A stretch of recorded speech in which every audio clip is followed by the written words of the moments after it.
6 पुष्प 6 अक्षत के दाने रखकर षडानंद कार्तिकेय बाबा के स्मरण कर कर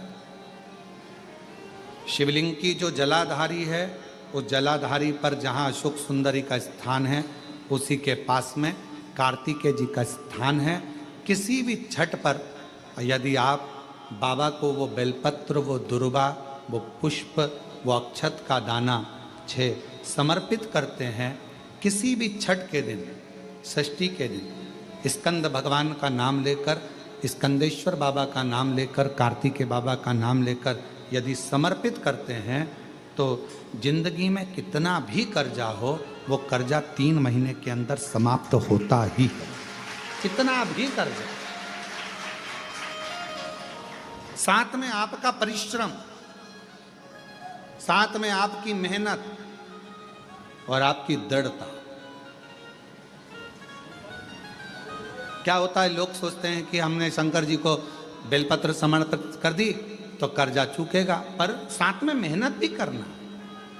अगर आप मानते हैं कि पूरी पूरी कथा का, इसमें कई दुनिया के कई लोग हैं हमारी कथाओं को आधा काटते हैं आधा भेज देते हैं।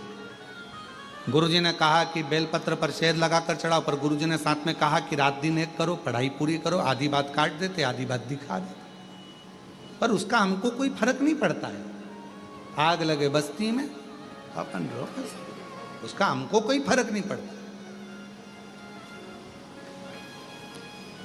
क्योंकि दुनिया का काम है गलत चीजें जनमानस में देना, जिससे बदनामी हो, अब शब्द बोले जाए, ताने दिए जाए, गालियां दी जाए, ये दुनिया की रीति है।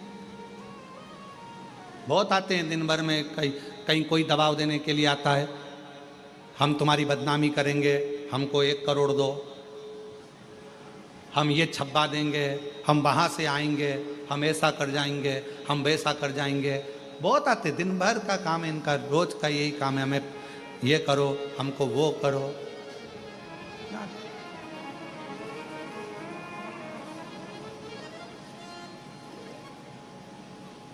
शिव तत्व है। दबाव देने वाले ढेर मिलेंगे, अपशब्द कहने वाले ढेर मिलेंगे, ताना देने वाले ढेर मिलेंगे, पर आप अपनी पूर्ण ऊर्जा के साथ में शिव महापुराण की कथा कथी है। 6 बेलपत्र, 6 पुष्प, 6 दुर्वा, 6 चावल के दाने और साथ में अपना परिश्रम पूर्ण करो। छठ के दिन स्कंद भगवान का नाम लेकर, स्कंदेश्वर का नाम लेकर भगवान शंकर के जलाधारी पर समर्पित करो, शिव जी से प्रार्थना करो और अपनी मेहनत को 4 चांद लगाओ। कर्जा चूकेगा जरूर, समाप्त जरूर। कर्जा का मतलब ये नहीं है कि आप कर्जा करे हो तो मेरे से बन नहीं रहा, मेरे प्राण छूट जाए तो अच्छा, मैं तो मर जाऊं, मैं टेंशन में हूं, मैं डिप्रेशन में हूं, बहुत परेशान हो गया, ऐसा हो गया। ना ना, दुख आता है, जब सुख आया, सुख चले गया, तो दुख आएगा तो दुख भी जाएगा, दुख भी समाप्त होगा, उसमें क्या विचार कर। ऐसा तो नहीं है कि दुख समाप्त नहीं होगा, दुख नहीं जाएगा। सुख आया है, जब हमारे अच्छे दिन अगर समाप्त हुए हैं तो दुख भी समाप्त जरूर होगा, फिर वापस सुख आएगा। थोड़ा हिम्मत, थोड़ा धैर्य, थोड़ा हृदय पर भाव एकाग्रित करो कि नहीं नहीं, मेरा शंभु, मेरा शंकर, मेरा त्रिकालदर्शी, मेरा कैलाशी, मेरा अविनाशी, मेरा शिव मेरा दुख काट। अब व्यक्ति क्या करता है कि जब दुख आता है ना तो बहुत घबरा सा जाता, बहुत घबराता, बहुत टेंशन हो जाती। एक पत्र में एक बहन ने लिखा, कितनी सुंदर बात लिखी, देखो। कुबेरेश्वर धाम से कभी किसी के घर पर फोन गया कि आप पैसे दीजिए, जम के तो बोलो। कुबेरेश्वर धाम से कभी किसी के पास फोन गया कि चावल लेकर आना। कुबेरेश्वर धाम से कभी किसी के पास फोन गया कि गेहूं लेकर आना। कुबेरेश्वर धाम से कभी किसी के पास फोन गया कि घी लेकर आना।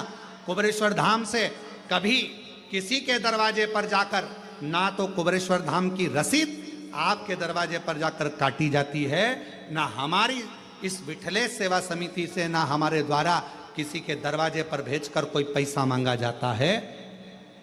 बाबा तुम्हारी झोली जब भंडार भर गए, तुम्हारा दिल कर जाए, तब गौ माता के लिए दो, तब भंडारे में दो, तब निर्माण के लिए दो। बाकी क्या तुम्हारे पास जब मेरा बाबा दे दे। और हम तो सबसे कहते हैं तुम बीमार हो, तुम्हारे शरीर में रोग है, कष्ट है, आप बाबा के दरवाजे पर मत आओ, आप अपने घर में रहो, तुम्हारे घर के किसी व्यक्ति को भेजकर रुद्राक्ष मंगवा लो। जब मेरा कुबेर भंडारी रुद्राक्ष के जल से तुम में बल दे दे और तुम्हारे रोग का निवारण कर दे, तब तुम कुबेरेश्वर धाम आओ, तब प्रणाम करने के लिए। ऐसे तब आप उसके दरवाजे पर आकर प्रणाम करो।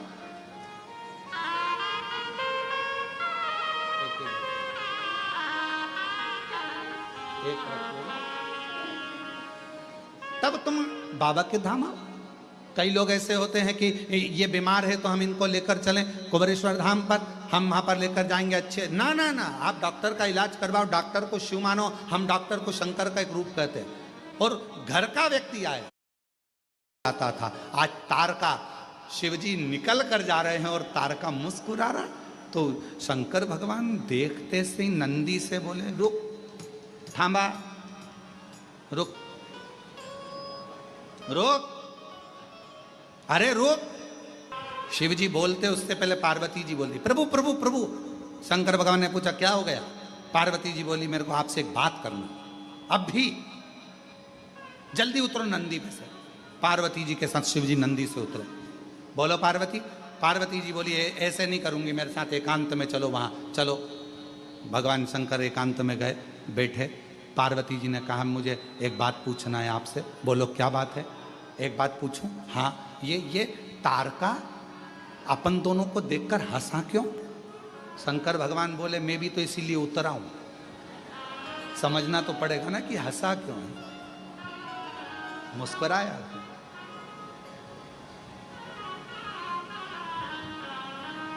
और ले गई घाट में, क्या है, क्या इतनी प्रसन्नता में?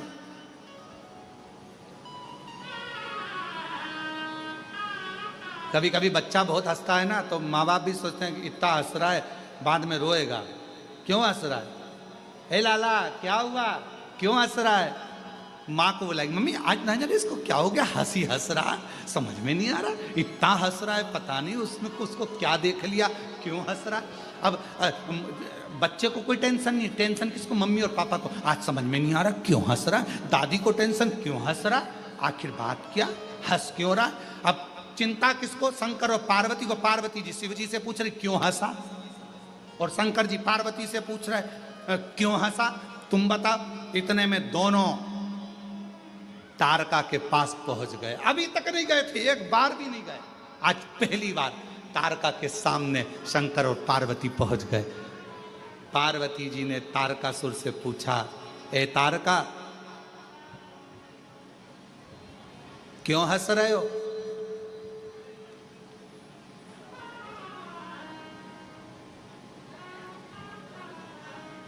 तारका बोले, बस मेरे को हंसी आ रही है, बस, और कुछ नहीं। नहीं बताना तो पड़ेगा कि क्यों हंस रहे हो।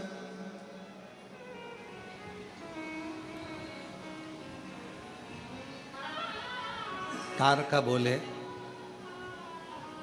एक तुम्हारे आगे बैठी है नंदी पर चलने के लिए, और एक तुम्हारे सिर पे बैठी है गंगा। भोलेनाथ, दोनों को कैसे साध रहे हो, कैसे साध रहे हो? मुझे हंसी आई। बाबा, मेरे हंसने का केवल एक कारण है, एक। बाबा,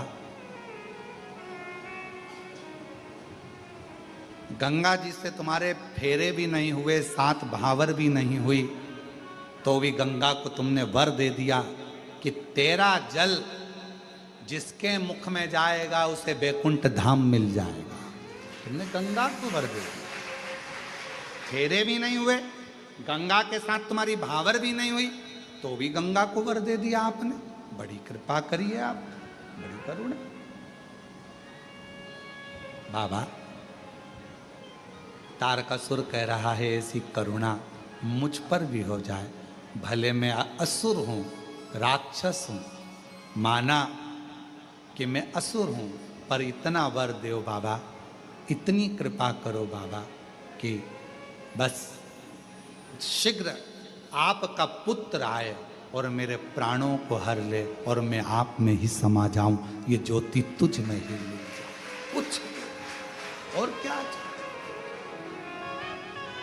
और महादेव नमन चरणों में स्वीकार कीजिए, सबका किया है मेरा भी उद्धार कीजिए, उद्धार कीजिए। है त्रिपुंडधारी, है त्रिशूलधारी, है त्रिपुंडधारी, है त्रिशूलधारी। चरणों में तेरे बाबा जी पावन है चारों धाम। चरणों में तेरे बाबा जी पावन है चारों धाम। तेरी देव करते वंदना पूजे सीताराम। तेरी देव करते वंदना पूजे सीताराम। बड़े भाव से आप लोग कुबेर भंडारी के दरवाजे पर बैठे हो, कंकर शंकर की भूमि पर बैठे हो। जहां जगह मिले वहां बैठ जाओ और 2 मिनट बाबा को अपने दिल की बात कहिए, साथ में बोलिएगा, प्रार्थना करिएगा। बाबा ने ऐसा योग लगाया है कि आप लोग कंकर शंकर पूजन करने के लिए आए हो, दर्शन करने के लिए आए हो, और साथ में ये शिव महापुराण की कथा आपको सुनने को मिल गई, तो ये तो सोने पर सुहागा बाबा ने कर दिया है। जो संपूर्ण जगत का कार्य कर रहे, कल्याण कर रहे भगवान शंकर की कथा कर रहे, शिव तत्व कह रहा है, भगवान शंकर का पवित्र चरित्र कह रहा है। तारका को वर देकर शिव पार्वती चले। षडानंद कार्तिकेय जी का जन्म होता है। शिव जी के तेज पुंज से गंगा जी को वो तेज पुंज दिया, और गंगा जी की 6 धार से शंकर भगवान के 6 पुत्र जन्म लिए।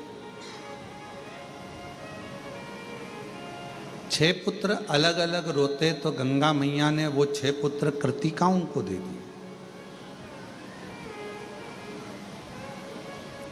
कृतिकाओं ने उन पुत्रों का पालन करा तो 6 को 1 कर दिया, मुख 6 रह गए, शरीर 1 हो गया। कृतिकाओं ने 1 करा, इसलिए उनका नाम कार्तिकेय हो गया। कार्तिक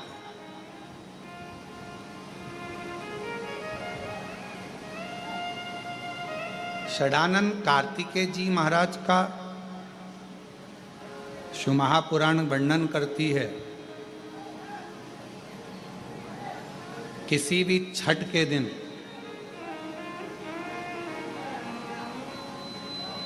चाहे अंधेरी की छठ हो, चाहे उजाले की छठ हो, किसी भी छठ के दिन अगर षडानंद कार्तिकेय जी महाराज का नाम लेकर 6 बेलपत्र और उस 6 बेलपत्र पर 6 दुर्वा,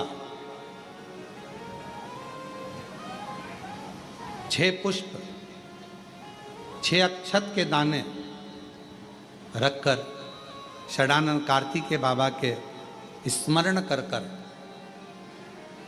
शिवलिंग की जो जलाधारी है, उस जलाधारी पर जहाँ अशोक सुंदरी का स्थान है, उसी के पास में कार्तिकेय जी का स्थान है। किसी भी छठ पर यदि आप बाबा को वो बेलपत्र, वो दुर्वा, वो पुष्प, वो अक्षत का दाना 6 समर्पित करते हैं, किसी भी छठ के दिन, षष्ठी के दिन स्कंद भगवान का नाम लेकर, स्कंदेश्वर बाबा का नाम लेकर, कार्तिकेय बाबा का नाम लेकर यदि समर्पित करते हैं तो जिंदगी में कितना भी कर्जा हो, वो कर्जा 3 महीने के अंदर समाप्त होता ही है। कितना भी कर, और उनको दे जल, शिव जी को चढ़ाकर तांबे के कलश में गलाकर शंकर को चढ़ाओ, वो जल दो आचमन करने, और जब वो ठीक हो तब लेकर स्वस्थ।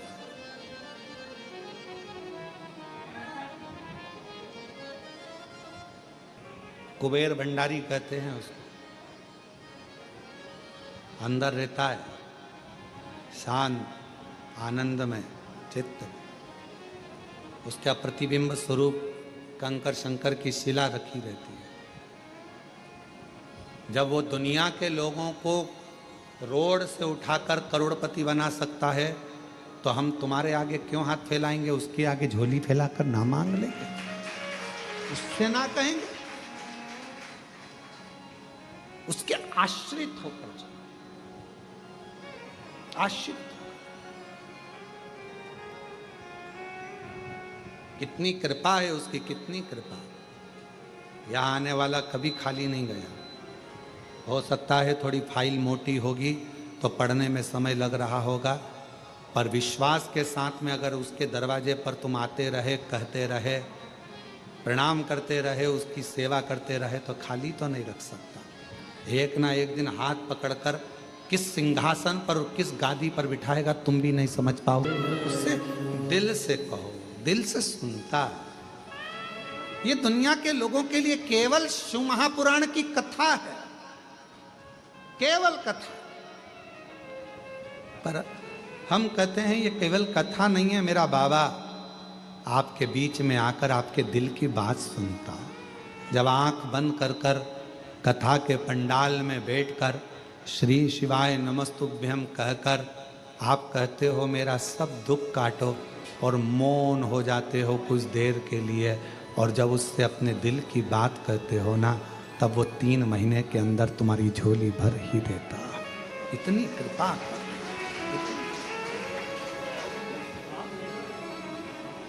इतनी करुणा। ये कथा तो कल विराम हो जाएगी। 25 तारीख को, 1 तारीख से अग्रवाल धर्मशाला की कथा रहेगी, उसमें आना नहीं क्योंकि जगह मिलती नहीं, छोटा सा हॉल रहता है, रोड पर लोग बैठते हैं।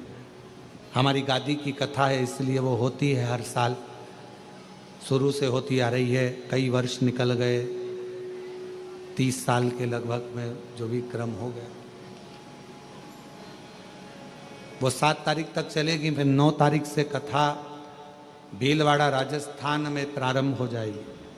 7 दिन की राजस्थान वालों को पितृपक्ष में ना जाने कौन सा पुण्य भीलवाड़ा वालों ने करा होगा, जो आसपास के क्षेत्र का कल्याण करने ये कथा पहुंचे। मेवाड़ की पवित्र भूमि पर वो कथा हो, मेवाड़ वासियों को आनंद